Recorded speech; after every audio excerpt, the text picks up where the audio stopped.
This is Eileen Griffin with the Heartland View from the Heartland Daily News, bringing you information and analysis about public policy events and issues that affect your life, your health, your freedoms, and our nation's economy. This week we're going to start with the nation's economy and give you a quick high-level overview of what's happening economically. As we see right now, the economic news continues to be positive. We've got booming business conditions. Businesses are open in a lot of cases, so you're seeing growth in new sales. The retail businesses are open, so you're seeing growth in retail and a rebounding. So very good news for those retail businesses that have been struggling for quite some time. Unemployment is up a little bit, but nothing significant. Inflation we're starting to see in some areas. So we do see some inflation at the gas pump. So you see gas and oil are up. When you go to fill up your car, you do see that there's been an increase in prices. Commodities, you see some increase there. Lumber, for example, is up significantly. But by and large, in the terms of overall inflation, we don't see it right now. It's still out there as a possibility, but today we're not seeing it dramatically so. Stock market continues to go up, but keep in mind the stock market does have two directions. So right now it's going up, but of course there's a lot of movement in and out of stocks, people buying and selling and doing a lot of different movement within different sectors. And the Fed continues to be involved. So there's still money being pumped into this system, so that artificiality influences the market. So stocks continue to be overextended, overvalued, and remember that much of the activity in the stock market is due to the continued highly expansive monetary policy of the Fed. So keep that in mind, be positive about the market, but remember there are two directions that the market can go. Let's talk about some public policy information. There's some issues that have been out there. We've talked about the wage increase, the potential minimum wage hike. So at the federal level, they've been looking at doing this. States have been looking at it, and some states are really desperately trying to keep away from increasing minimum wage. Just after all of this shutdowns and the businesses that really struggled, one of the most significant expenses that most companies have is labor.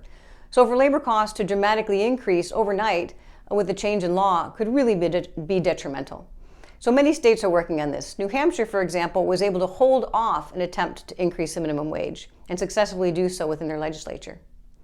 Pennsylvania is also, their legislature is trying to also hold off on a minimum wage increase. They're working on it. Nothing is resolved just yet.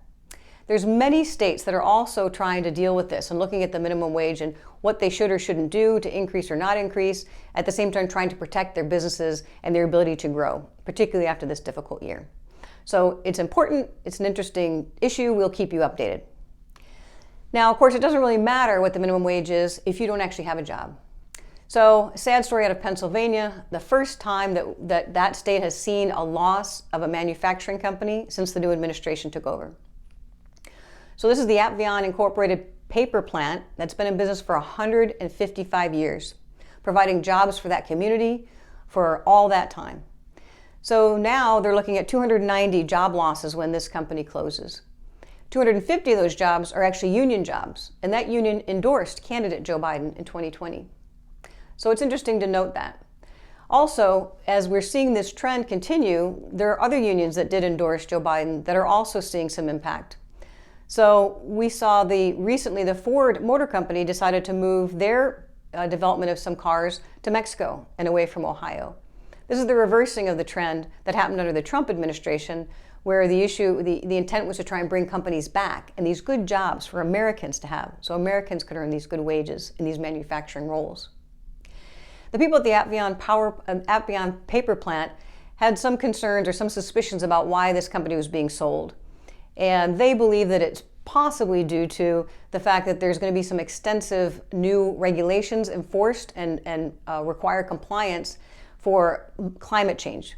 So these climate change mandates could dramatically impact their bottom line, and that may be what prompted them to sell as quickly as they did. So sadly for that community, that leaves only two significant employers, and this is probably going to be detrimental for the community. So if this trend in manufacturing continues, we will keep you updated on it and keep you informed. The next issue is the censorship. We've talked before about big tech censorship, and we have some updates and information out of some of the states that are working on this. So Rhode Island and New Hampshire both have decided to start working on bills to protect their communities from big tech censorship. So the bill is called the Social Media Censorship Act. There's also other states looking at doing this. So those state legislatures trying to deal with this and combat this the censorship that's currently happening. These are large companies that control these platforms, and they now have power over our free speech. So these are your rights to free speech, and the power that they have to be able to restrict that is concerning. They decide who has free speech and who doesn't, and based on what criteria, what rules are they applying for this censorship. In some cases, what we can see a trend, which is people that speak from a conservative viewpoint tend to find themselves in Facebook jail or kicked off of Twitter. So this is concerning. State Government Relations Manager for the Heartland Institute, Samantha Fillmore, writes the following, quote, "Despite their immense benefits, mass communication networks such as Facebook and Twitter pose great threats to individual freedom. The vast majority of social media platforms and other big tech companies are controlled by a small handful of powerful tech titans who have been given liability protections by government and allowed to operate for years as near monopolies. These companies now control some of the most powerful communication platforms in human history, and some of these businesses have chosen to use that influence to divide, misinform, censor, and manipulate the public and many voices in politics and the media. Not even presidents of the United States have the authority to stand up to big tech." End quote. The Heartland Institute is monitoring several similar bills throughout the nation, so we will keep you informed on this important topic. Last topic for this week, our feature, is a John Stossel report. John Stossel writes, "Biden's California Dream." So John Stossel thinks that President Biden is doing some California dreaming out there in D.C., or most likely in Delaware. And we can see that this is a possibility given the policies, the similarity in policies of California and what this new administration is bringing to our federal level. Also, President Biden has appointed a large number of Californians to his cabinet and to different positions in the government. So we're seeing a lot of Californians move into government. At the same time, we're seeing regular citizens in California leaving California. So these policies that are being embraced by the political elites are actually the same policies that the citizens of the state of California are rebelling against and leaving. They're leaving for states like Texas and Florida to get away from the policies. So what policies is it that California has that are concerning to current citizens, but yet that are looking good to the federal government? Well, high taxes, and of course we've heard President Biden say he plans to increase taxes. The cost of living in California is high, very expensive, partly due to the excessive regulation, a lot of regulation in all kinds of pockets of California. Failing public schools, very difficult for children. The high crime rate, and it continues to grow. Places like San Francisco and Los Angeles have plenty of crime with no punishment, thanks to liberal district attorneys. So the quality of life in these beautiful places has dropped dramatically. And even their governor is now facing a recall. So what is there to admire about California? Well, at this point, the policies are pushing out citizens and they're pushing out businesses. People are going to other states. And so Stossel asks the question, well, if Californians don't like these policies, is the rest of the country going to embrace these policies? It looks that clearly they will not. But right now, Californians have an option. Californians can leave California and they can move to another state. But if the rest of the country becomes California, where do we go? Where indeed?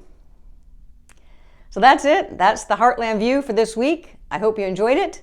Thank you for listening. Thank you for your time. As always, if you'd like full details of these stories and many others, please go to the website, heartlanddailynews.com.